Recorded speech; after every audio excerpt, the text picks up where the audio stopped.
So ito yung sa loob ng Coliseum kung saan ginanap yung mga Spartan fight dito, di ba? So dito yung ginawa yung gladiator. So actually yung ground floor parang nababasag na.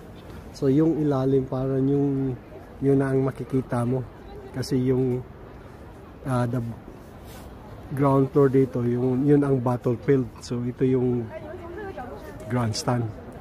So yung sa ilalim para yun ang kulungan noon mga igat. So ito yun ha. Yan. So kung gusto nyong pumunta dito at pumasok, mag-observe, titingnan yung mga dito, ganito yun.